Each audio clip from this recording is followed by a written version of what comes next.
Hello investors, यदि आप mutual fund का ए टू जी जानना चाहते हो और जो कई सालों तक आपके लिए रेफरेंस और गाइड का काम करे, तो होपफुली ये वीडियो वही है। इस वीडियो में हम जानेंगे, समझेंगे म्यूचुअल फंड को, और इसको आप कह सकते हैं म्यूचुअल फंड मास्टर क्लास। सबसे पहला सवाल, why mutual funds? Mutual funds आपको एफडी से ज़्यादा रिटर्न देते हैं। कम रिसर्च में आप इसको इन्वेस्ट कर सकते हैं। 1,000 रुपया, 500 रुपया, 100 रुपये भी आप इन्वेस्ट कर सकते हैं। और यदि आपकी एसआईपी मिस हो भी जाए तो कोई पेनल्टी नहीं लगती। मैं आपसे जानना चाहूंगा कि क्या आप म्यूचुअल फंड में इन्वेस्ट करना शुरू करेंगे, और यदि ऑलरेडी कर रहे हैं तो बहुत ही अच्छी बात है। अब देखो, जब भी आप कोई म्यूचुअल फंड स्कीम रिसर्च करोगे तो आपके पास दो ऑप्शन आएंगे, रेगुलर वर्सेस डायरेक्ट। अब ये क्या है डायरेक्ट प्लान? इसका मतलब है कि आपने खुद उसको रिसर्च किया और बिना किसी एजेंट के माध्यम से आपने डायरेक्टली एएमसी की वेबसाइट पे जाकर या ऐप पे जाकर के उस प्लान को परचेज कर लिया। इसके अंदर एक्सपेंस रेशियो कम लगता है। अब एक्सपेंस रेशियो बेसिकली खर्चा है उस फंड को ऑपरेट करने का, उसमें रिसर्च करने का। यदि हम डायरेक्ट प्लान और रेगुलर प्लान की बात करें तो लगभग 1% का डिफरेंस आ जाता है एक्सपेंस रेशियो की वजह से। अब आप बोलेंगे 1% से क्या ही होता है? अब 1% की कीमत तुम क्या जानो रमेश बाबू। 1% का कीमत क्या है वो बताता हूँ। Atomic habits by James clear, उसमें राइटर कहते हैं कि यदि आप प्रतिदिन एवरीडे 1% अपने आप को इंप्रूव करते जाते हो तो एक साल के अंदर आप 37 गुना आपके अंदर इंप्रूवमेंट आ सकता है। तो यहाँ डेटा वो नहीं लगेगा, पर मैं इंपॉर्टेंस समझा रहा हूँ। यदि हम 1,00,000 रुपया लगाते हैं और एक्सपेंस रेशियो का डिफरेंस हम समझना चाहें तो 10 साल में लगभग 40 रुपये का आपको डिफरेंस समझ में आएगा। यानी कि 10 साल में 40,000 रुपये आपके एक्स्ट्रा बनेंगे यदि आप डायरेक्ट प्लान लेते हो तो। लेकिन यही डिफरेंस 10 साल से लेकर 40 साल तक चले जाओगे तो ये संख्या कई लाखों में आती है। रेगुलर प्लान के अंदर आप जब म्यूचुअल फंड में इन्वेस्ट करते हो तो एक एजेंट होता है, एक एडवाइजर होता है, उसके थ्रू आप इन्वेस्ट करते हो। वो आपको सपोर्ट करता है, वो आपके लिए हैंड होल्डिंग करता है। और आप यदि कंफर्टेबल नहीं हो ऑनलाइन करने में तो आप एजेंट का हेल्प लेते हो। आपको फॉर्म भर के और उस तरह से इन्वेस्ट करना है तो एजेंट आपकी पूरी हेल्प करता है। उस केस में उसको एक कमीशन मिलता है और वही कमीशन एक्सपेंस रेशियो भी रहता है, क्योंकि वो जो डिफरेंस आपको मिलता अब वो एजेंट को जाएगा और इसे आधे से 1% का डिफरेंस आ जाता है। अब आपकी चॉइस है कि आपको डायरेक्टली खुद कर सकते हो तो 1% आपका, और खुद नहीं कर सकते हो तो वो कमीशन एजेंट का। ये दो सबसे इंपॉर्टेंट कंसेप्ट है, एक्टिव म्यूचुअल फंड और passive mutual funds. Active mutual funds, उसके अंदर एक्सपर्ट्स की एक टीम होती है, वो बेस्ट स्टॉक सेलेक्ट करते हैं उस म्यूचुअल फंड के लिए, और वो जो एक फीस चार्ज करते हैं उसको हम एक्सपेंस रेशियो कहते हैं। पैसिव फंड जैसे इंडेक्स फंड, ये बोलता है भाई हमें कोई ज़्यादा उठापटक करने की ज़रूरत नहीं है, जो रिटर्न इंडेक्स देगा, फॉर एग्जांपल निफ्टी 50 जो रिटर्न देगा वही हम करेंगे। यानी कि निफ्टी 50 में जो टॉप 50 स्टॉक्स हैं वही स्टॉक्स हम अपने म्यूचुअल फंड के लिए खरीदेंगे और वो जो रिटर्न देगा उसी को हम फॉलो करेंगे।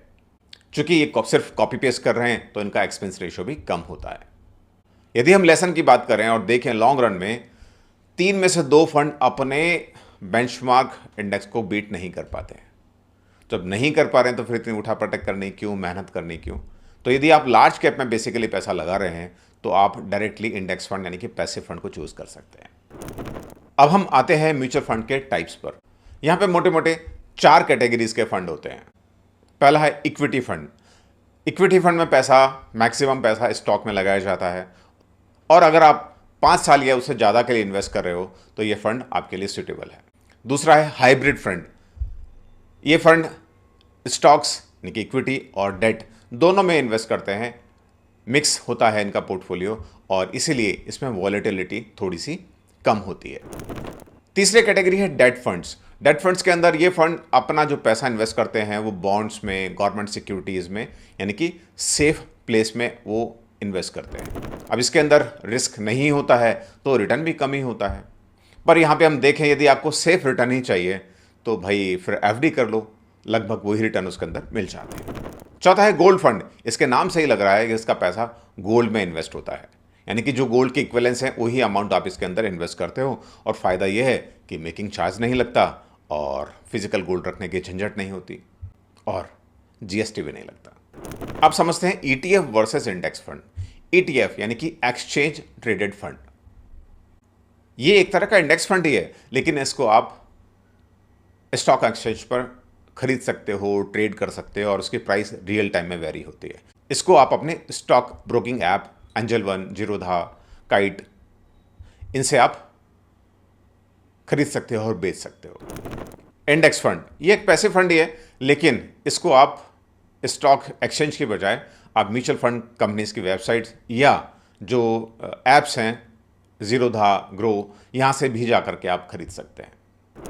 तो लेना कौन सा है? तो सिंपल रूल है, यदि आप ऑलरेडी आप स्टॉक्स में इन्वेस्टेड हो, आपके पास ऐप्स हैं जैसे कि आप जीरोधा यूज़ करते हो, तो आप ETF खरीद लो, वहीं से आपको जीरोधा में ETF मिल जाएगा। और यदि आप स्टॉक्स में इन्वेस्टेड नहीं हो और इस तरह के आपका आप यूज़ नहीं करते हो तो कोई दिक्कत नहीं है, उस केस में आप डायरेक्ट इंडेक्स फंड ले सकते हो। अब यहाँ तक तो बात समझ में आ गई, लेकिन इन्वेस्ट करना कैसे है? SIP करेंगे, SWP करेंगे या लमसम डालेंगे? आइए इसको समझते हैं बड़ा आसान तरीके से। SIP सिस्टमैटिक इन्वेस्टमेंट प्लान, ये सबसे आसान तरीका है कि एक फिक्स अमाउंट आप ऑटोमेटिक तरीके से आपका इन्वेस्ट हो जाता है आपके म्यूचुअल फंड के अंदर। यानी कि आप ECS दे देते हो अपने बैंक को और बैंक उतना पैसा 1000, 500, 2000 जो भी आप लगाना चाहें, फिक्स डेट पर, सेट डेट पर आपके अकाउंट से काट करके म्यूचुअल फंड के अकाउंट में चला जाता है और वो म्यूचुअल फंड कंपनी आपके बिहाफ पे म्यूचुअल फंड खरीद लेती है।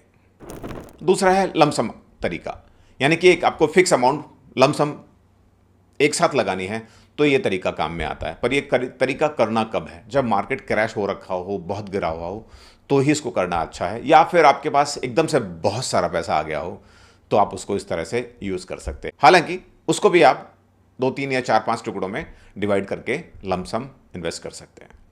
SWP सिस्टमैटिक विड्रॉल प्लान आजकल बड़ा चर्चा में है। SWP करो, SIP से बढ़िया SWP है। भाई दोनों का कोई कंपैरिजन नहीं है। SIP पैसा इन्वेस्ट करने का तरीका है और SWP पैसे को विड्रॉ करने का तरीका है। अब आपने डिसिप्लिन तरीके से कुछ सालों तक, 10, 20, 50 सालों तक अच्छा पैसा आपने इन्वेस्ट किया, वह 50 साल ज़्यादा हो गए, कोई बात नहीं यदि कर पाते हो तो। लेकिन जब आप काम करना बंद कर देते हो, रिटायर हो जाते हो, तो SWP सिस्टमैटिक तरीके से आप अपने पैसे को हर महीने विड्रॉ कर लेते हो। तो दोस्तों, म्यूचुअल फंड में इन्वेस्ट करना कोई रॉकेट साइंस नहीं है, बस आपको सिस्टमैटिक तरीके से लगातार इन्वेस्ट करते जाना है। तो पैसा तो कम चाहिए, लेकिन बहुत सारा आपको डिसिप्लिन चाहिए। मार्केट क्रैश हो, मार्केट बहुत बढ़ जाए, लेकिन आपको डिसिप्लिन तरीके से इन्वेस्ट करते रहना है। लॉन्ग टर्म में इन्वेस्ट करने पर रिटर्न गारंटीड तो नहीं है, लेकिन मोस्ट प्रोबेबल आपको प्रॉफिट ही होगा, लॉस नहीं होगा। यानी कि लॉन्ग टर्म में आपके अच्छा इन्वेस्टमेंट ग्रो होने की प्रोबेबिलिटी बहुत सारी है। अपने फाइनेंशियल गोल्स क्लियर रखो और सही फंड चुनो, यही फंडा है। अब इसके बाद आता है टाइप ऑफ फंड्स, लेकिन मुझे लगता है वीडियो थोड़ा लंबा हो रहा है, तो जो टाइप ऑफ फंड्स हैं, large cap, mid cap, small cap, इसकी बात हम नेक्स्ट वीडियो में करेंगे। अब तक हमने सीखा है उसके बारे में मैं आपसे जानना चाहूंगा कि आप किस तरह के फंड में इन्वेस्ट करेंगे। डायरेक्ट प्लान में, रेगुलर प्लान में, एक्टिव फंड में, पैसिव फंड में, लमसम करेंगे या SIP करेंगे? कमेंट करके ज़रूर बताइएगा। और यदि इन्फॉर्मेशन आपको पसंद आई है तो लाइक करिएगा, शेयर करिएगा उन दोस्तों के साथ में, फैमिली मेम्बर्स के साथ में जो म्यूचुअल फंड के बारे में जानना चाहते हैं। मिलते हैं अगले वीडियो में जहां हम बात करेंगे फंड्स की कैटेगरीज की। टिल देन सुरक्षित रहें, निवेशित रहें। जय हिंद, जय भारत।